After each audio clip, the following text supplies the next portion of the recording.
кетте көрөбүз. Демек, талантты болсом да стандартты кылып 4-3-3 деген ушул деңгээлинде калабыз. Анын биринчи жардамчысы Сергей Грищенко, ал дагы FIFA-нын деңгээлинде калабыз. Экинчи жардамчы Шамиль Орозбеков, ал эми болсом 10 номурдагы Эммануэль Ягр менен 7 номурдагы Нурдөлөт Сталбеков. Ким аркылуу Нурдөлөт Ягрга чыгарылган пас жана Принц Кобулах топко ийгилик тумна ойнот көргөндөн кийин азыр Дмитриев узаткан пас жакынкы бурчка жана Принц Кобулах мынтип түздү анын колуна барды. Алдыга чыгарылган пас жана сокку кооптуу сокку чындыгы. Тойчубоев сол канатмен кайрадан жогорку ылдамдыкты арттырып бара жатат. Тойчубоев Келдибековду 2 жолу кулатты.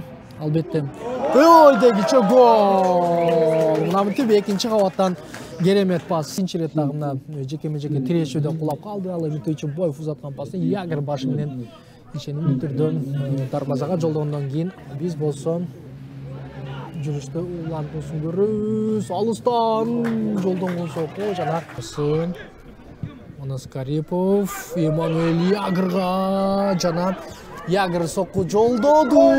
А бирок көзөмөн теп топ көтөрүлүп кеткен дагы чуга чакыртат. Алчин Язовдун узаткан пасы.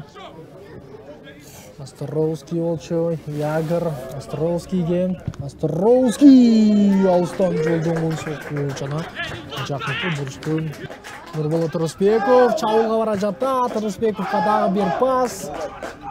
Рыспеков эмнени ойлоп табат. Рыспековдун узаткан пасы жана Принц Кобулактан кандай сейв жасалды.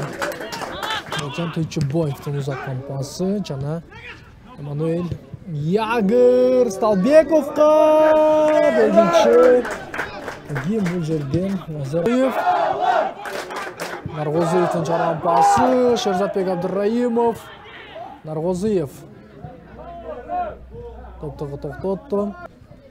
Карипов кооз пас. Экинчи кабатта бегиче Намытып Кудайбердиев жана Ануар Ахматов азыр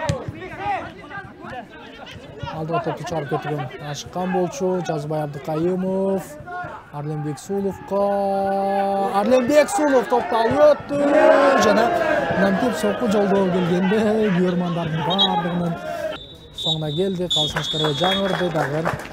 Бул Детештин кубатталымы, Детештин ойунчу деп